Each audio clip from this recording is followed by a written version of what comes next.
Good morning. मैं धर्मेंद्र कुमार राय और आज फिर से हम लोग आईपीसी के एक नए टॉपिक को डिस्कस करेंगे।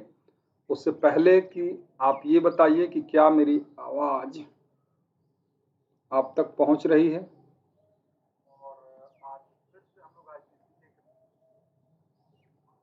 तत्काल रिस्पांस दीजिए, फिर उसके बाद हम लोग लेक्चर शुरू करें।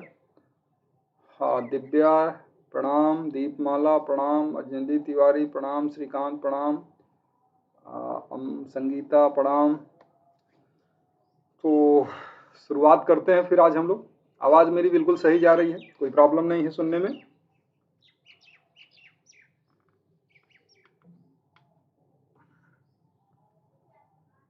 तो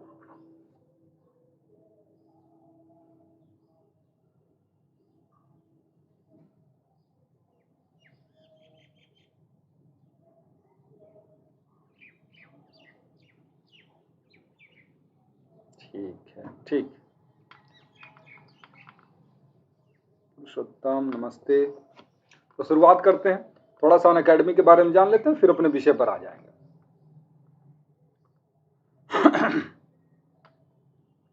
जैसा कि आप लोग जान ही रहे हैं, अनअकैडमी का प्लेटफॉर्म है। अनअकैडमी जुडिशियरी का ये यूट्यूब चैनल है और जिस चैनल से हम और आप जुड़े हुए हैं। और अनअकैडमी इस समय देश की सबसे बड़ी ऑनलाइन लर्निंग प्लेटफॉर्म है और इसके माध्यम से आपको घर बैठे प्रिपरेशन करने का अवसर मिलता है और प्रिपरेशन की का वो लेवल होता है जिससे आप अपने आप को भीड़ से और प्रिपरेशन करने वालों की से अपने आप को अलग कर पाते हैं और सिलेक्शन के बहुत करीब पहुंच जाते हैं और सिलेक्शन भी पाते हैं। तो इसलिए, और आगे कहें तो अनअकैडमी पर क्या क्या सब्जेक्ट पढ़ाए जाते हैं, तो ये सारे सब्जेक्ट हैं, आपको स्क्रीन पर दिखाई दे रहे होंगे, ये सारे सब्जेक्ट होंगे इस पर। और उसके अलावा भी बहुत सारे सब्जेक्ट हैं जो कि स्क्रीन पर नहीं दिखाई दे रहे, लेकिन फिर भी उनको पढ़ाया जाता है। क्योंकि यहाँ पे लिखा है एंड अदर्स, यानी बाकी भी सब्जेक्ट पढ़ाए जाते हैं। यहाँ तक कि किसी भी स्टेट के अपने लोकल लॉ भी पढ़ाए जाते हैं। और आप लोगों को ये पता है कि अनअकैडमी पर दो प्रकार की क्लासेस चलती हैं। एक स्पेशल क्लासेस होती है और एक प्लस क्लासेस होती है। प्लस क्लासेस उनके लिए उपलब्ध होते हैं जिन्होंने सब्सक्रिप्शन लिया हुआ है। प्लस क्लासेस में समय समय पर बैच शुरू होते रहते हैं एग्जाम को टारगेट करके। स्पेशल क्लासेस उन लोगों के लिए उपलब्ध होता है जिन्होंने अभी सब्सक्रिप्शन नहीं लिया हुआ है, या जिन्होंने सब्सक्रिप्शन लिया है उन्हें तो उपलब्ध है ही। इसमें क्या क्या खासियत हो सकती हैं? लाइव क्लासेस आप अटेंड कर सकते हैं। इसमें जब ऑब्जेक्टिव क्वेश्चन होते हैं तो ऑब्जेक्टिव क्वेश्चन में पोल होता है। पोल का मतलब समझते हैं ना? ऑब्जेक्टिव क्वेश्चन में ऑप्शन आपको दिए जाते हैं। आपको अगर कोई बात समझ में नहीं आती तो आप हैंड रेज कर सकते हैं। क्लास आपकी मिस होती नहीं, क्योंकि आपको नोटिफिकेशन मिल जाता है क्लास से संबंधित। और अगर वो छूट भी जाए तो रिकॉर्डेड क्लास आप देख लेते हैं। लेक्चर के नोट्स आपको उपलब्ध हो पाते हैं और कहीं भी बैठ के आप पढ़ाई कर पाते हैं। उसके लिए न तो कोई बहुत तैयार होकर स्कूल और कोचिंग जाने की जरूरत है, न ही किसी विशेष क्लासरूम की जरूरत है। आप घर बैठे आराम से प्रिपरेशन कर पाते हैं। प्लस सब्सक्रिप्शन के वो सारे फायदे तो हैं ही, उसके अलावा बेस्ट एजुकेटर से पढ़ने का मौका मिलेगा। समय समय पर बैच चलते रहेंगे, लाइव इंटरेक्टिव क्लासेस होती रहेंगी, लाइव टेस्ट होते रहेंगे, लाइव क्विज होते रहेंगे। पीडीएफ फॉर्मेट में आपको सारा मटेरियल भी मिल जाता है। और जैसा कि मैंने कहा था कि समय समय पर नए नए बैच शुरू होते रहते हैं। Manish good morning. तो नए नए बैच शुरू होते रहते हैं। तो जैसे 28 जुलाई से अभी जस्ट शुरू हुआ है एक बैच, जो कि तनसुख पालीवाल सर और उनकी बाकी की टीम के द्वारा चलाया जाएगा। और एक बैच 14 जुलाई से, जैसे 28 जुलाई की तो हमने बात कर ही दी है, 14 जुलाई से भी एक बैच चल रहा है, 7 जुलाई से एक बैच चल रहा है, 9 जून से एक बैच चल रहा है। तो ये करंट 4 बैच चल रहे हैं अभी फिलहाल, और पुराने बैच जो हैं वो तो चल ही रहे हैं। उसके अलावा अगर बात करें सब्सक्रिप्शन की, तो सब्सक्रिप्शन में आपको 1 month, 3 month, 6 month, 12 month, 18 month और 24 मंथ, ये सारे प्लान आपको उपलब्ध हैं। इसमें से कोई भी प्लान आप अपने सुविधानुसार चुन लीजिए। राय लाइव को अगर आप यूज़ करते हैं, रेफरल कोड राय लाइव, तो आपको 10% का डिस्काउंट उसमें हो जाता है, और जो भी फीस स्ट्रक्चर दिखाई दे रही है उसमें 10% का डिस्काउंट हो जाता है। और कोई भी प्लान आप लेंगे उसमें मंथली इंस्टॉलमेंट में भी फीस देने की सुविधा है। तो ये इतनी सारी सुविधाएं हैं, फीस भी ज़्यादा नहीं, तो हम लोग इसको चुन सकते हैं। प्रशांत नमस्ते। और आप जानते हैं कि ये यूट्यूब का चैनल है आज अनअकैडमी जुडिशियरी, ये टेलीग्राम चैनल है, तो इसको ज्वाइन करें और ताकि फ़ायदा उठा पाएँ। जैसा कि मैंने कहा था कि आज फिर से हम लोग डिस्कस करेंगे, तो ये है आज के डिस्कशन का टॉपिक मेंस रिया। मेंस रिया पे जो हमने नोट्स तैयार किया है, देखिए और भी बहुत सारी बातें मेंस रिया के टॉपिक में हैं, लेकिन उसको हमने इसमें मेंशन नहीं की है। क्यों नहीं? क्योंकि हमारा पर्पज ही यही है कि हम मेंस के पर्पज के लिए आपको नोट्स तैयार करके दें। और मेंस एलएलबी का तो मेंस देना नहीं है आपको, मेंस आपको देना है पीसीएसजे, एपीओ, एचजेएस, इस तरीके की परीक्षाओं का। और उसके लिए जरूरी हो जाता है कि आपका नोट्स बहुत लेंदी ना बने, नोट्स ऐसा ही हो जिसके कंटेंट्स आप एग्जामिनेशन में लिख सकें। और इसलिए हमने उसको बहुत छोटा करके लिखने का प्रयास किया है कि आपको टाइम मैनेजमेंट करने में किसी प्रकार की असुविधा ना हो इसमें। तो शुरुआत करते हैं मेंस रिया। मेंस रिया को सब जानते हैं। मेंस रिया के बारे में ऐसा नहीं होगा कि कोई लॉ में एडमिशन ले और मेंस रिया के बारे में ना जानता। जैसे अब मेंस रिया का यानी दुराशय का शाब्दिक अर्थ होता है आपराधिक आशय, यानी इविल इंटेंशन या क्रिमिनल इंटेंशन इसको कहते हैं। इसको क्या कहते हैं? इविल इंटेंशन या क्रिमिनल इंटेंशन। इसका लिटरल मीनिंग होता है जो आपराधिक दायित्व के लिए अत्यंत आवश्यक। यह दो नियमों पर निर्भर है। मतलब कहा जाता है कि ऑफेंस के लिए 4 तत्वों का होना जरूरी है। ऑफेंस के लिए 4 तत्वों का होना जरूरी है।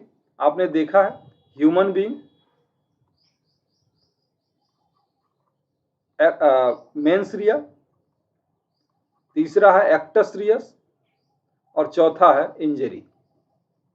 एलिमेंट्स ऑफ क्राइम जब हम लोग पढ़ते हैं, यानी कि अपराध के तत्वों की जब चर्चा होती है, तो उसमें यह होता है कि ये 4 एलिमेंट होने चाहिए किसी ऑफेंस को कंप्लीट करने के लिए। इसमें से कोई भी एक मिस करेगा तो ऑफेंस कंप्लीट हो ही नहीं पाएगा और क्रिमिनल लायबिलिटी उसकी नहीं होगी। और उसी में से ये एक मेंस रिया है कि मेंस रिया के बिना कोई ऑफेंस बन ही नहीं सकता, और उसी को डिस्कस हम लोग कर रहे हैं इसमें। हमने कहा कि भाई ये बहुत जरूरी है मेंस रिया के लिए। तो ये 2 नियमों पर पहला नियम क्या कहता है? कहता है एक्टस नॉन फेसिटरियम नीसी मेंसिटरिया। Acts non फेसिटरियम नीसी मेंसिटरिया। इसका मतलब ये होता है कि सिर्फ कार्य किसी व्यक्ति को अपराधी नहीं बनाता जब तक कि उसका मन भी अपराधी ना हो। तो ये एक सूत्र है जो कि क्रिमिनल लॉ में क्रिमिनल लायबिलिटी के लिए मेंस रिया के महत्व को समझाता है। नमस्ते वर्षा, है ना? मेंस रिया के कोई कार्य अपराधी तब तक हो ही नहीं सकता अपराध जब तक कि करने वाले का मन भी अपराधी ना हो, यानी मेंस रिया के बिना किया जाए। अगर आगे बढ़ते हैं तो दूसरा बात आता है, दूसरी चीज हमने कहा कि 2 सूत्रों पर आधारित। दूसरा सूत्र यह है कि एक्टस मी इन विटो फैक्टस ईस्ट नॉन मेंस एक्टस। और इसका मतलब होता है कि मेरी इच्छा के विरुद्ध मेरे द्वारा किया गया कार्य मेरा नहीं, मेरी इच्छा के विरुद्ध किया गया कार्य मेरा नहीं।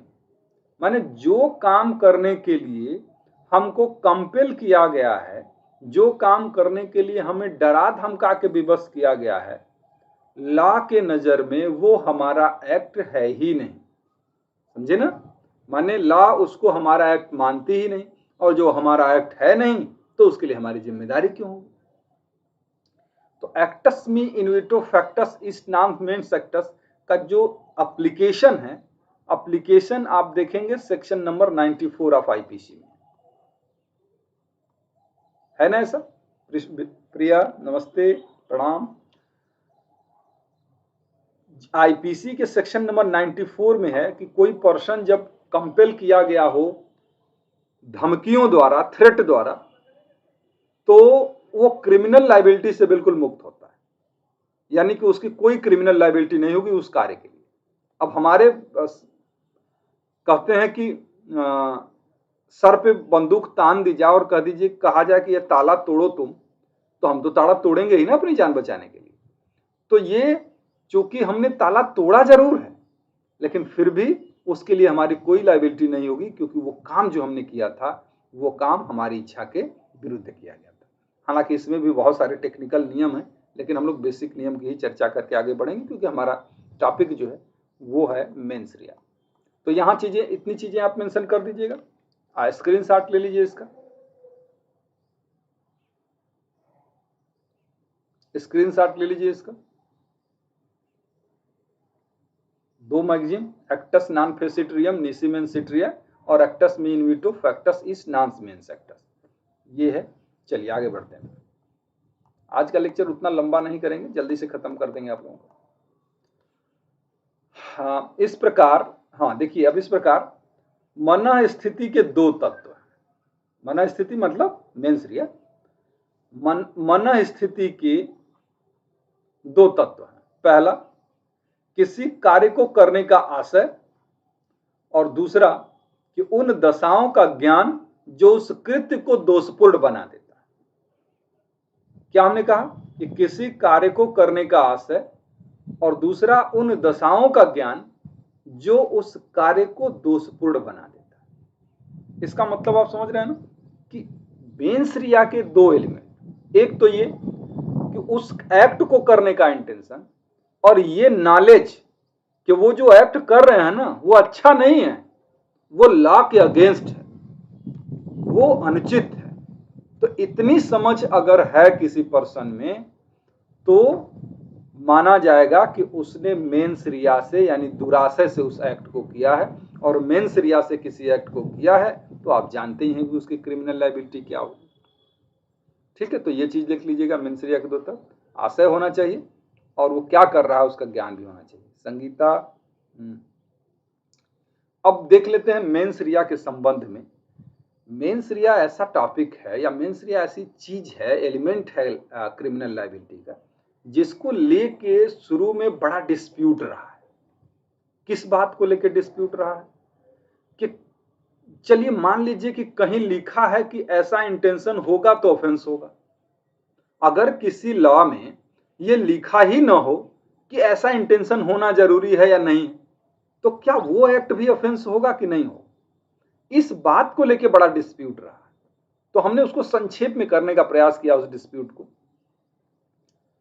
और वो है क्या, हमने लिख दिया है कि प्रारंभिक स्थिति क्या थी। और प्रारंभिक स्थिति का मतलब कॉमन लॉ की स्थिति क्या थी, क्योंकि इंडिया की तो स्थिति सब उसी पर आधारित है। तो प्रारंभिक स्थिति क्या थी कि मानसिक तत्व अर्थात दुराशय के संबंध में दो विचारधाराएं थी। दो विचारधाराएं थी। नहीं संगीता, हम उतना पहले नहीं जाते हैं, अभी उतना पहले नहीं जाते हैं। हमने शुरू में ही कहा था ना कि हमने इसको इतना छोटा किया हुआ है ताकि आप मेंस में लिख पाए, है ना, और वो भी अगर बताने लगेंगे तब तो फिर ज्यादा लंबा हो जाएगा। तो प्रारंभिक स्थिति क्या थी? प्रारंभिक स्थिति क्या, यानी कह सकते हैं कि कॉमन लॉ की स्थिति क्या थी? दुराशय में दो विचारधाराएं थी। एक विचारधारा जो कहती थी कि प्रत्येक अधिनियम में मन स्थिति अंतर्निहित है जब तक कि इसके विपरीत साबित न कर दिया जाए। मन स्थिति का मतलब दुराशय। ये परीक्षा में आप लोगों के पूछा भी है कई बार, प्री की परीक्षा में, ये स्टेटमेंट है। तो ये विचारधारा एक होती है कि प्रत्येक अधिनियम में दुराशय अंतर्निहित है जब तक इसके विपरीत साबित नहीं कर दिया जाता। और ये किसने दिया था? ये दिया था महोदय जस्टिस राइट ने। और किस केस में दिया था? तो सिराज वर्सेस डी रूटिजन के केस में। गुड मॉर्निंग मनीषा, मान सिंह, ठीक है ना। तो ये एक चीज है, मैंने प्रत्येक अधिनियम में दुराशय अंतर्निहित है जब तक कि इसके विपरीत साबित न कर दिया जाए। ये सिराज वर्सेस डी रूटिजन का केस है, और जिसमें जस्टिस राइट ने यह बात कही थी। और इसका मतलब क्या होता है? ये कह रहा है कि कोई भी एक्ट है, चाहे वो आईपीसी हो चाहे आईपीसी ना हो, उसमें मेंस रिया इंक्लूड है, मेंस रिया इंक्लूड है, चाहे उसके बारे में लिखा गया हो और चाहे न लिखा गया हो, क्योंकि मेंस रिया के बिना कोई ऑफेंस बन ही नहीं सकता। मेंस रिया के बिना कोई एक्ट ऑफेंस हो ही नहीं सकता। इसलिए मेंस रिया के बारे में चाहे उसमें लिखा हो और चाहे न लिखा हो, किसी भी ऑफेंस को होने के लिए मेंस रिया का होना जरूरी है।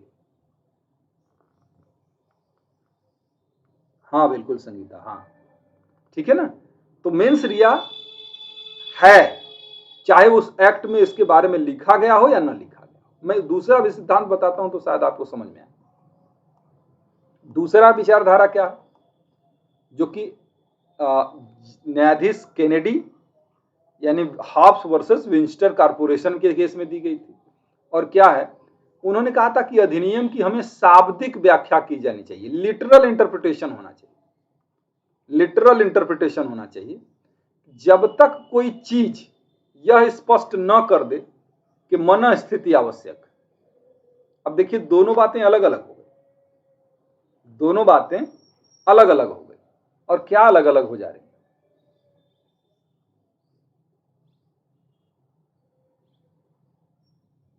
क्या अलग अलग हो जा रही। एक कह रहा है कि किसी एक्ट में अगर मेंस रिया नहीं भी मांगी गई है, जैसे मान लीजिए किसी एक्ट में लिख दिया गया, समस्या तो ये है ना कि अगर किसी एक्ट में लिखा है चोरी करने के आशय से,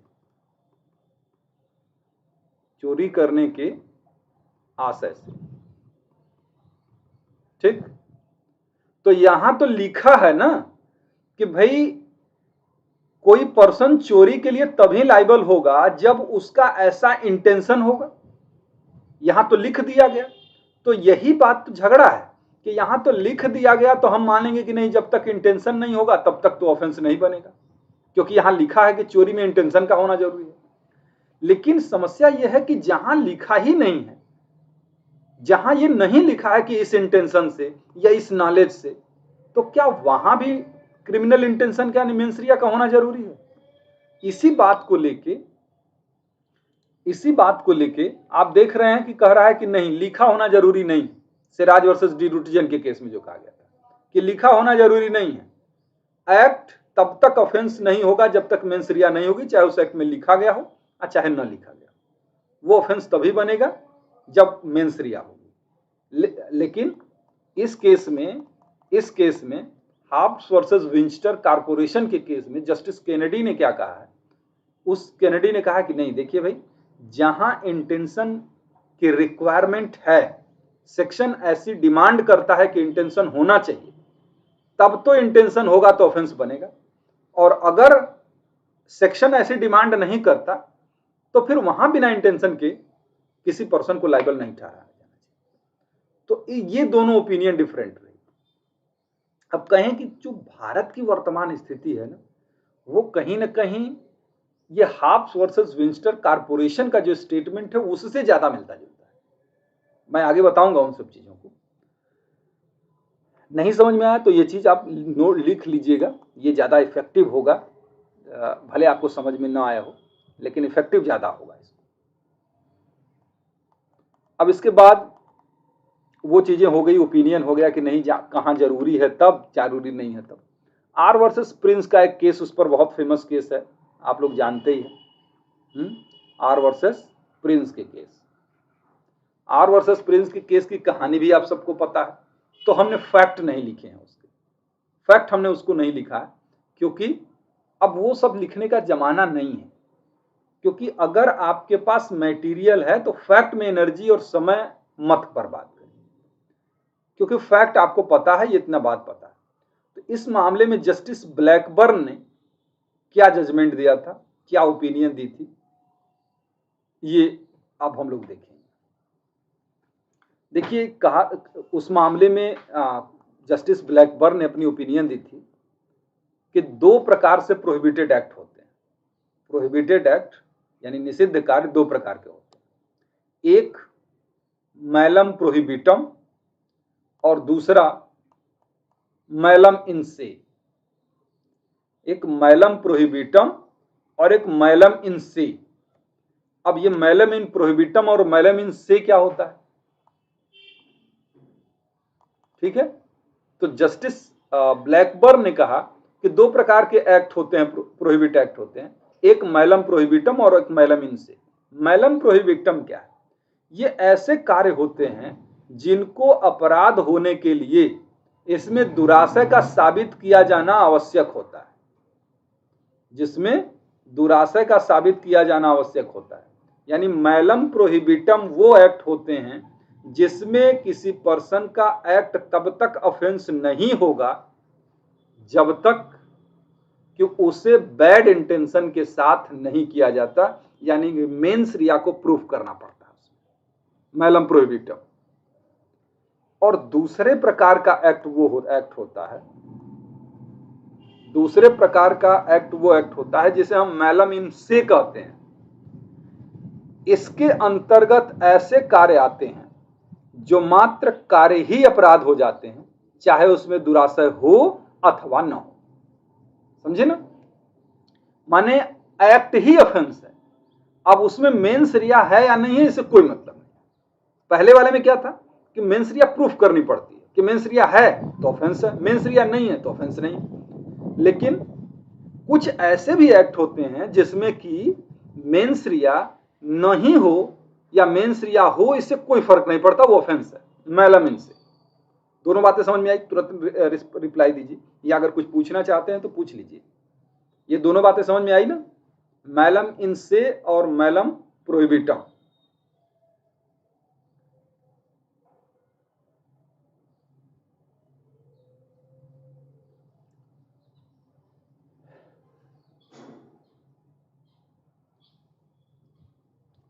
तो ये लिखेंगे तब ना आपको नंबर मिलेगा। अब करते क्या है बच्चे, कहते हैं कि हमने आर वर्सेस प्रिंस की केस पूरी कहानी लिख दी, आर वर्सेस टाल्सन की कहानी लिख दी, उससे कहाँ नंबर मिलेगा भाई? वो एलएलबी में आप लिखते हैं। अब आपको एलएलबी वाले बात नहीं है, अब आपने कंटेंट्स ज्यादा पा लिए और आपको समय उतना घटा दिया गया, आधा कर दिया गया, आधों से कम कर दिया गया, तब आपको वो चीज फैक्ट में समय बर्बाद करने की जरूरत नहीं है। कुछ अगर उसमें प्रिंसिपल, कुछ सिद्धांत आए हैं तो केस का नाम लिख के तत्काल सिद्धांत पर आ जाए।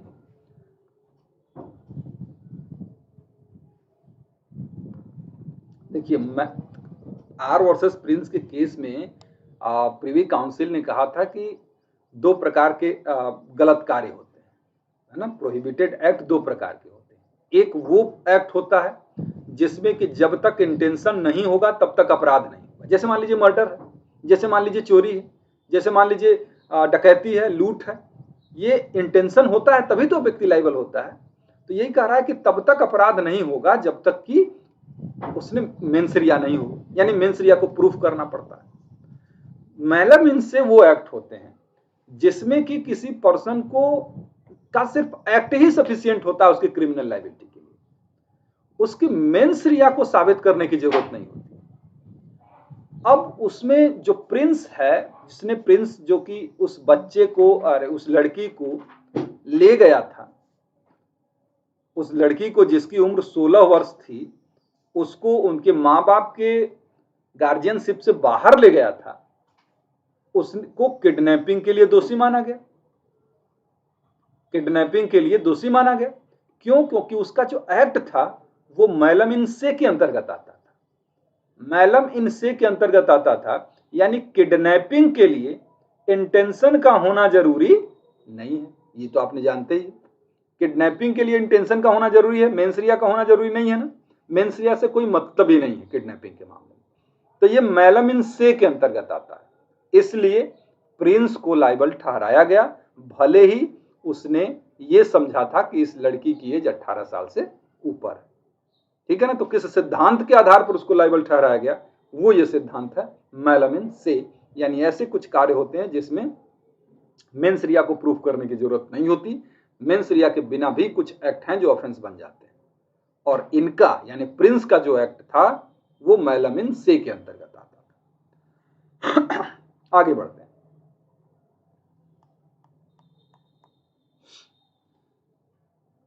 आगे है क्वीन वर्सेस टाल्सन की भी केस आपने पढ़ी होगी।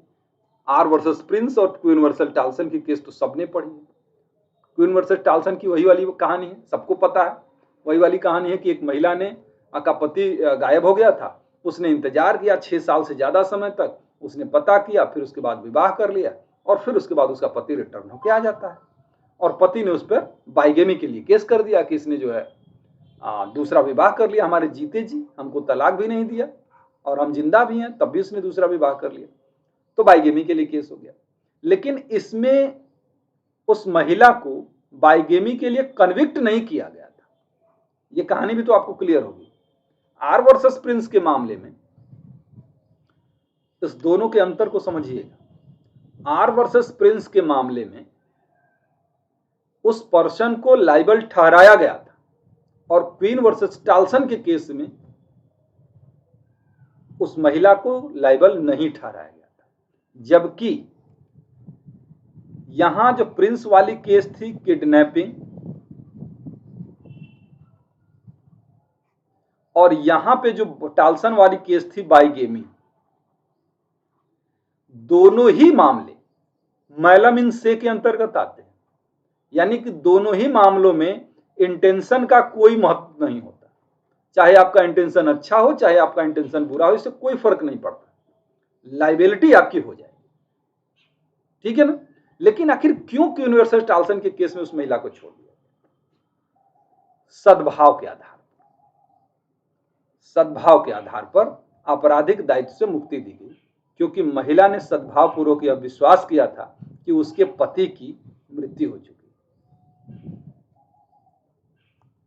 देखिए दो स्थितियां इसमें इस आधार पर इसको छूट मिली कि जैसे इसका पति गायब हो गया, तो गायब होने पर क्या निष्कर्ष निकला इसका कि इसका पता ही नहीं चला,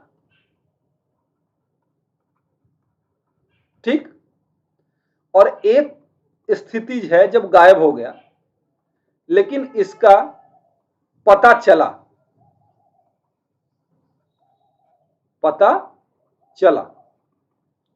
कि उसकी मृत्यु हो गई।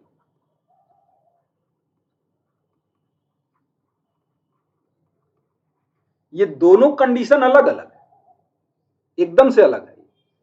एक तो स्थिति कोई हस्बैंड गायब हो गया, यानी कोई व्यक्ति गायब हो गया और उसके बारे में पता ही नहीं चला कि वो क्या हो गया, कुछ समझ में नहीं आ रहा, तो ऐसी स्थिति में वो उसकी डेथ 7 साल के बाद ही ना मानेंगे,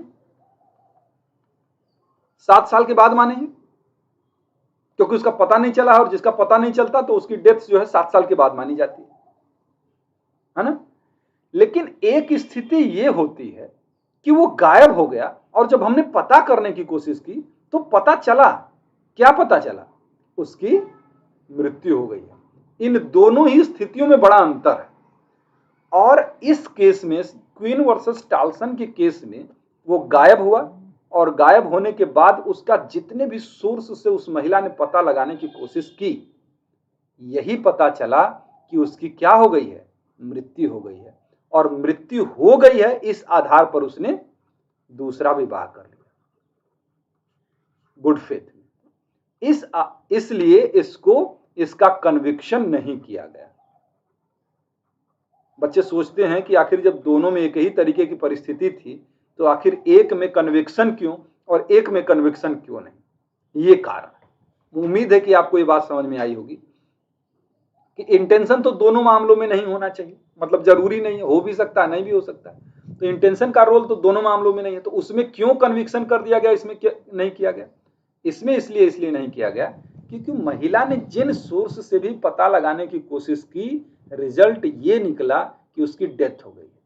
अब जब ये निष्कर्ष की डेथ हो गई है तब उसमें 7 साल इंतजार करने की थोड़ी जरूरत है, तब जरूरत तो है नहीं, तो मृत्यु हो गई इसलिए उसने दूसरा विवाह कर लिया। दुर्भाग्यवश या सौभाग्यवश जो भी कहें, उसकी मृत्यु नहीं हुई थी और वो रिटर्न होके आ जाता है, इसलिए वहां पे उसको बाइगेमी के लिए दोषी नहीं ठहराया। तो आगे बढ़ते हैं फिर। अब भारत की क्या स्थिति? अभी तक सारी चीजें जो थी वो भारत की एक भी केस हमने डिस्कस नहीं की, सारी चीजें इंग्लैंड की थी। तो इंग्लैंड में तो बड़ा कंफ्यूजन वाली स्थिति रही, कभी कोई जजमेंट आ जाता, कभी कोई जजमेंट आ जाता, तो कभी कुछ नियम आ जाते, कभी कुछ नियम आ जाते, तो ये वहां की स्थिति थी। अब इंडिया की स्थिति जस्ट देख लेते हैं तुरंत कुछ मिनट में। यहाँ की एक बड़ी फेमस केस है मेंस रिया पर, MH George versus State of Maharashtra, MH George versus State of Maharashtra. और उसमें जो जस्टिस थे वो जस्टिस सुब्बा राव थे, जस्टिस सुब्बा राव थे। और उन्होंने क्या कहा, वो भारत में नियम लागू होता है। उन्होंने कहा कि बाद में उच्चतम न्यायालय ने यह विचार व्यक्त किया कि जब तक कोई कानून या तो स्पष्टतः या विवक्षित रूप से मन स्थिति को अपवर्जित नहीं करता, जब तक कोई कानून या तो स्पष्टतः या विवक्षित रूप से मन स्थिति को अपवर्जित नहीं करता, तब तक किसी अभियुक्त को अपराधी नहीं माना जाना चाहिए जब तक कि उसका मन अपराधी न हो। इंग्लैंड की स्थिति से बिल्कुल अलग आ गए हम लोग और बिल्कुल क्लियर कॉन्सेप्ट हो गया। देखिए, अभी तक जो आपने मेंस रिया पढ़ा होगा उसमें कोई आपको कभी कंफ्यूजन हुआ ही नहीं होगा, लेकिन आज आप जब पढ़ रहे होंगे तो आपको कंफ्यूजन हो रहा होगा। मैं जानता हूं, ऐसा नहीं कि अब मैं नहीं समझ रहा हूं। आप लोगों ने सोचा होगा कि बेमतलब का आसान सा टॉपिक सर ने कठिन बना दिया। तो इसलिए कठिन बनाया है क्योंकि ये जरूरी था यहाँ पर, नहीं तो जनरली टॉपिक को मैं आसान बना देता। लेकिन जब आसान बात आपके दिमाग में बैठी हुई है तो उसके उस टेक्निकल पार्ट को समझते हैं जो एक्चुअल में आपको नंबर दिलवा सकता है। इसलिए मैंने ये बात इस तरीके से इसको बनाया, नहीं तो सिंपल सिंपल केस का नाम लेके हम भी आगे बढ़ जाते और आपको सब समझ में आ जाता। अब देखिए, महाराष्ट्र राज्य वर्सेस एमएच जॉर्ज के केस में जस्टिस सुब्बा राव ने क्या कहा कि जब तक कोई कानून स्पष्टतः या विवक्षित रूप से मन स्थिति को अपवर्जित नहीं करता, अपवर्जन समझते हैं ना, एक्सक्लूड करना है ना, स्पष्टता और विवक्षित का मतलब एक्सप्रेसली या इम्प्लाइडली, जब तक कि कोई लॉ एक्सप्रेसली या इम्प्लाइडली मेंस रिया को एक्सक्लूड नहीं करती, तब तक किसी एक्यूज्ड को, तब तक एक्यूज्ड ऑफेंडर नहीं है, कंप्लिस नहीं माना जाना चाहिए जब तक कि उसका मन भी अपराधी न हो। कहने का मतलब ये है कि इस केस में सुप्रीम कोर्ट ने ये बात कही कि अगर किसी एक्ट के द्वारा, किसी लॉ के द्वारा एक्सप्रेसली या इम्प्लाइडली ये मना किया गया हो कि इस ऑफेंस के लिए मेंस रिया का होना जरूरी नहीं है, बात समझिएगा, एक्सप्रेसली या इम्प्लाइडली अगर एक्ट के द्वारा मना किया गया है कि इस ऑफेंस के लिए मेंस रिया का होना जरूरी नहीं है, तब तक किसी पर्सन को क्रिमिनल लायबिलिटी के अधीन नहीं माना जा सकता जब तक कि उसका मन भी अपराधी न हो, यानी मेंस रिया न। ये बात महाराष्ट्र राज्य के केस में कही। अब इसको एग्जाम्पल से समझे, जैसे मान लीजिए अभी हम लोगों ने किडनैपिंग की बात की थी ना, किडनैपिंग में ये नहीं लिखा है एक्सप्रेसली कि मेंस रिया का होना जरूरी नहीं है, लेकिन इम्प्लाइडली जो है ये बात लिखी है और उसमें मेंस रिया की अपेक्षा ही नहीं करती है। वहां आप जब पढ़ेंगे ना 361 या 360 भी, तो उसमें ऐसा कुछ नहीं लिखा है जिसके आधार पर मेंस रिया की जरूरत समझ में आए, सिर्फ आपके एक्ट को ही ऑफेंस घोषित कर देती है।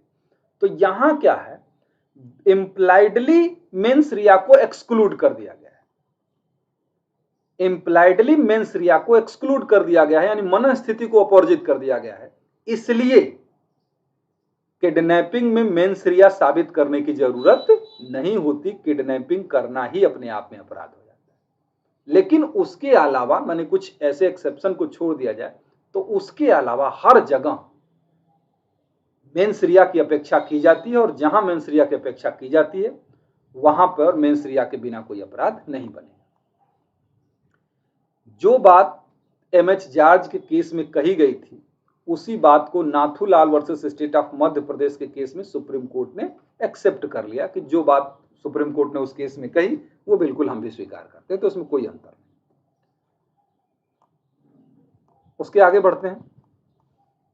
आईपीसी के अंतर्गत मेंस रिया के कुछ एग्जाम्पल देख लीजिए, मेंस रिया के कुछ एग्जाम्पल, जैसे आपने देखा होगा आईपीसी के अंतर्गत आशय, मृत्यु कारित करने के आशय से, ज्ञान उसमें भी है ना कि इस ज्ञान के साथ कि ऐसे कार्य से वो मृत्यु कारित कर देगा। विश्वास करने का कारण, रीजन टू बिलीव, उसे विश्वास करने का कारण था कि उसके कार्य का परिणाम ये होगा।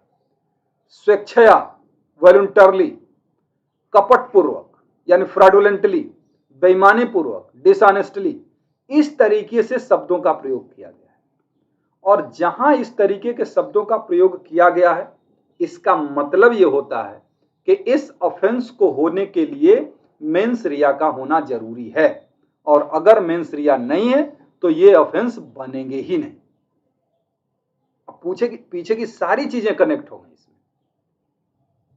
हम फिर से रिपीट करते हैं, आईपीसी में इस तरीके के शब्दों का प्रयोग किया गया जैसे आशय, ज्ञान, विश्वास करने का कारण, स्वेच्छया, कपटपूर्वक, बेईमानी पूर्वक, प्रवंजना पूर्वक, है ना, प्रवंजना पूर्वक, ठीक है। तो ये जो सारी चीजें हैं ना, वही मेंस रिया है।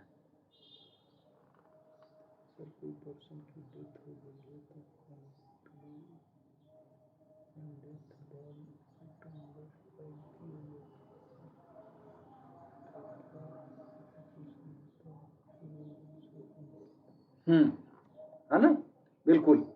तो अब हम क्या कर रहे हैं कि इसमें इंटेंशन को, अगर इंटेंशन नहीं है, उसका मेंस रिया नहीं है, तो क्या ऑफेंस बनेगा? जैसे थेफ्ट में आप लोगों ने पढ़ा है कि थेफ्ट के लिए कैसा इंटेंशन होना चाहिए? डिसऑनेस्ट इंटेंशन होना चाहिए। तो अगर डिसऑनेस्ट इंटेंशन नहीं है, यानी इस प्रकार की मेंस रिया नहीं है, तो क्या चोरी बन पाएगी? नहीं बन पाएगी। इसी तरीके से आपने डिसऑनेस्ट पढ़ा होगा क्रिमिनल मिसएप्रोप्रिएशन ऑफ प्रॉपर्टी में भी, फ्रॉडुलेंटली आपने पढ़ा होगा, चीटिंग में भी पढ़ा होगा आपने, स्वेच्छा वॉलंटरली किसी अपराध में पढ़ा होगा, जनरली ऑफेंस में पढ़ते होंगे इंटेंशन और नॉलेज। तो जहां इस प्रकार के शब्दों का सेक्शन में प्रयोग किया गया है, वहां पर वो कोई एक्ट ऑफेंस तभी होगा जब मेंस रिया प्रूफ की जाएगी। अगर मेंस रिया नहीं तो ऑफेंस नहीं, समझे ना। लेकिन जहां ऐसे शब्दों का प्रयोग नहीं है, जहां ये सारी चीजें जो देख रहे हैं आप, जहां इन शब्दों का कोई प्रयोग नहीं है, इसका मतलब ये होता है कि ऐसे ऑफेंसेस के लिए मेंस रिया का होना जरूरी नहीं। बात समझ रहे हैं ना? वहां पे मेंस रिया का होना जरूरी नहीं है जहां इन शब्दों का प्रयोग नहीं किया गया, क्योंकि महाराष्ट्र राज्य वाले केस में यही बात में कही गई थी कि एक्सप्रेसली या इंप्लाइडली अगर मना किया गया है कि इसमें मेंस रिया की जरूरत नहीं है, तो उसमें मेंस रिया की जरूरत नहीं, वो सिर्फ एक्ट ही ऑफेंस हो जाए। लेकिन बाकी हर जगह पे जहां इन सब चीजों का प्रयोग किया गया है, वहां मेंस रिया नहीं होगी तो ऑफेंस नहीं बनेगा। तो जनरल रूल यही है कि मेंस रिया के बिना कोई ऑफेंस बनेगा ही नहीं। एक्सेप्शनल सिचुएशन होती है जहां इन शब्दों का प्रयोग नहीं किया जाता है, अर्थात बिना मेंस रिया के भी ऑफेंस बन जाते हैं। जैसे पब्लिक न्यूसेंस यानी लोक उपताप। पब्लिक न्यूसेंस के मामलों में मेंस रिया का होना जरूरी नहीं है, क्योंकि ऐसे मामलों में उसमें आशय शब्द का प्रयोग नहीं किया गया। हाँ, एक्सप्रेस हो या इम्प्लाइडली हो, तो यहां तो इम्प्लाइडली मना ही नहीं कर दिया रहा। जहां जिन धारा में इन शब्दों का प्रयोग नहीं है, इसका मतलब है कि इम्प्लाइडली मना करता है, कहता है कि नहीं, इसके लिए मेंस रिया होना जरूरी नहीं। पब्लिक न्यूसेंस के मामले में नहीं, क्रिमिनल लिबल के मामले में यानी आपराधिक अभिलेख के मामलों में, वहां भी मेंस रिया का होना जरूरी नहीं। कंटेम्प्ट ऑफ कोर्ट के मामले में मेंस रिया का होना जरूरी नहीं। बाइगेमी के मामलों में मेंस रिया का होना जरूरी नहीं। व्यपहरण के मामलों में मेंस रिया का होना जरूरी नहीं, मतलब किडनैपिंग के मामले में मेंस रिया का होना जरूरी नहीं। तो ये कुछ एक्सेप्शन है जहां मेंस रिया का होना जरूरी नहीं होता है, बिना मेंस रिया के भी ऑफेंस बन जाते हैं। लेकिन बाकी हर जगह ऑफेंस को कंप्लीट तभी, अब कोई ऑफेंस तभी कंप्लीट होगा जब मेंस रिया हो, ठीक है। और मेंस रिया के बिना अगर कोई लायबिलिटी बनती है तो किस रूल के अंतर्गत बनती है? तो उस रूल को कहते हैं स्ट्रिक्ट लियाबिलिटी का रूल, कठोर दायित्व के नियम के अंतर्गत बनता है। यानी जहां मेंस रिया न हो फिर भी लायबिलिटी हो जाए, उस लायबिलिटी को हम कठोर दायित्व के अंतर्गत लायबिलिटी कहते हैं, यानी स्ट्रिक्ट लायबिलिटी के रूल के अंतर्गत लायबिलिटी का। तो ये है आपका मेंस रिया से संबंधित प्रोविजन। अनावश्यक रूप से छटपटाइएगा नहीं कि हमको फला व्यक्ति ने तो 30 केस लिखे हैं, फलाने इतने केस लिखे हैं। इतनी केस बेटा आप और केसेस के नाम सिर्फ मेंशन कर दीजिएगा, क्योंकि जजमेंट तो लगभग सब में सेम ही होगा, है ना। तो नाम मेंशन कर दीजिएगा। वैसे यहाँ भी हमने इस केस में 6 केस कम से कम लिखी होगी, और हमको लगता है कि 6 केस बहुत सफिशियंट है क्वेश्चन के लिए, है ना। तो बाकी मत छटपटाइएगा, ये कंटेंट्स दिमाग में रखिएगा और उस तरीके से आंसर को फ्रेम कर दीजिएगा अगर मेंस रिया पर क्वेश्चन आता है तो। ठीक है, तो उम्मीद है कि चीजें आपको समझ में आई होंगी और आप लोगों ने स्क्रीनशॉट भी ले लिया होगा। कुछ चीजें मैं दावे के साथ कह सकता हूं कि जिन लोगों ने पढ़ा था या जिन लोगों ने नहीं भी पढ़ा था मेंस रिया, बहुत सी बातें नहीं भी समझ में आई होंगी, लेकिन उसका ये भी फायदा है, उसका भी ये फायदा है कि आपको कम से कम ये तो लगा होगा कि कुछ जानना जरूरी है। अभी मेंस रिया को समझने का स्कोप है ना, तो वो भी चीजें बड़ा काम करती हैं। तो चलिए फिर ठीक है, बाय बाय। टेलीग्राम आईडी बताते हैं अभी। टेलीग्राम आप उस पर टेलीग्राम पर ना एक बार राय जुडिशियल क्लासेस सर्च कीजिएगा तो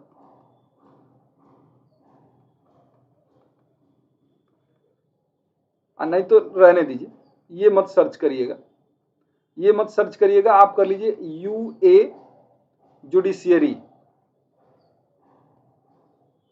धर्मेंद्र कुमार राय। ठीक है, इस तरीके से करिएगा तो धर्मेंद्र कुमार राय, यूए जुडिशियरी धर्मेंद्र कुमार राय। तो या फिर अनअकैडमी आप ज्वाइन कर लेंगे, तो अनअकैडमी के माध्यम से तो आप वहां पे हम लिंक शेयर कर ही देते हैं।